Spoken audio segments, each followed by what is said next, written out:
When Mayor Emanuel appointed me as CEO, he gave me a mandate to create more affordable housing options for Chicagoans all over this city. We are committed to reaching out to new communities, expanding affordable housing opportunities, and ensuring that our neighborhoods are rich in diversity and culture. In the latest installment of our I Am CHA series, we celebrate Black History Month as residents, staff, and commissioners speak about why February is important to them. Join us on Facebook and Twitter and share why Black History Month is important to you using the hashtag IamCHA. You know, the month of February really is a time to reflect, a time to reflect and appreciate what a lot of our forefathers have accomplished. And not necessarily the notables like Malcolm X or Martin Luther King, but our families, our grandmothers, our great-grandmothers, our great-grandfathers. What they endured to get us here is so important to teach our kids about. When I was growing up, we knew nothing of Black history, about our Black heroes and the Black people that achieved quite a bit. But it gives us an opportunity to focus on what happened to our African Americans, Blacks in those time frames, and how we can do better if we all come together and do things together. When Black History Month comes, my emotions are stressed. I'm at my wit's end because I have taken the other 11 months to live and to deal with life itself.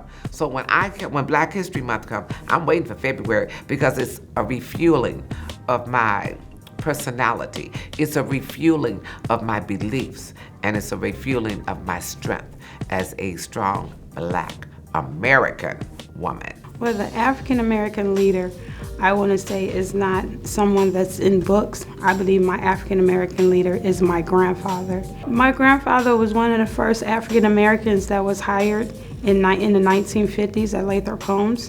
And in this development, he was able to build a senior building. It was at the time called Lathrop Senior Building. I came across an African American leader in the technology field named Gerald Anderson Lewis, who is the person who basically is the father of modern day gaming console. And seeing that something that I use so much in my young life, that it was made by somebody who wasn't part of a big company or a big group in the world for technology, just mesmerized me. I would have to say Martin Luther King Jr. One, because he was important in African American history.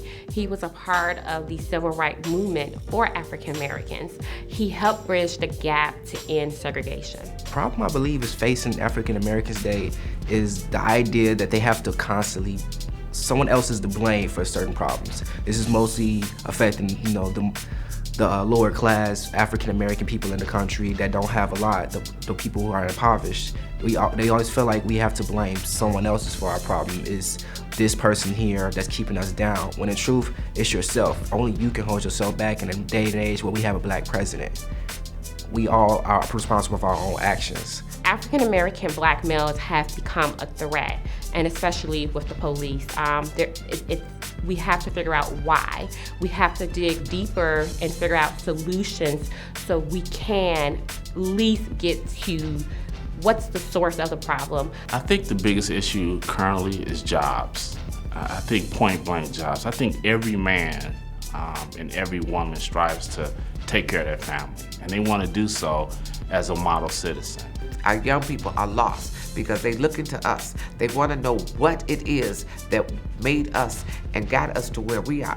Because if we don't stop and turn around and pull them up and teach them the bare one principle I live by, I taught my children: you treat everybody like you want to be treated. We're living with CHA currently now, and it's wonderful. I've been moved out of the area that was been stricken heavily with crime. I lived in the Inglewood area, been moved closer to downtown where I'm exposed to things I never would have seen if I stayed out there.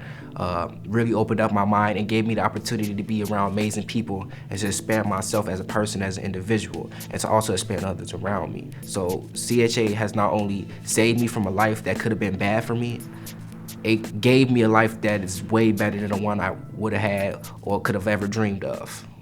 I always loved art, especially abstract art. I always wanted to be very big and famous. But because of where I came from, when I was younger, I was discouraged because I was a CHA resident. I lived in the projects. But when I got to Bronzeville, I've noticed that there's a lot of African Americans that are artists, not just painting, but artists, period. There's a lot of black African American like businesses. So I was like, well, if they can do it, you know, even though some are small, some are big, and I actually looked at the art, said if they can do it, I could put mine out. It is my culture, and a big part of that would be the music. I grew up in the days in the 70s when I listened to Funkadelics, Frankie Beverly, the Isley Brothers, and I've seen those songs be remade over and over again in today's society. I listen with my son to the Beyoncés of the world and as well as Drake. And it's just so awesome to see music evolve the way it has. And for African Americans, it's huge. It's the music that makes us dance. It's the music that makes us enjoy great occasions, but it's also the music that makes us cry, and I think it's a very important part of our history. Once they realize that we have skills, they start opening up the doors. If you look at any sports today, who's dominating? We are. And that's the reason why they still keep some doors shut, because they know we will dominate is giving us a chance. We just want everything out there. We want everything that everybody else have, a decent, safe place to live, and if we got skills, invest in our skills. Let us show you what we made of. Let us show you what we're working with. My name is Eugene Jones. I am the CEO of Chicago Housing Authority. My name is Jordan Towns, Director of Budgets and Controls here at the Chicago Housing Authority. My name is Leona Spark. My name is Adele Davis. My name is Wanda Charlene Finley. My name is Henry Ford. My name is LaToya Skinner. I am a system analyst at the CHA. My name is Francine Washington. And I am CHA. And I am CHA. I am CHA. And I am CHA. I am CHA. And I am CHA. I am CHA. And I am CHA.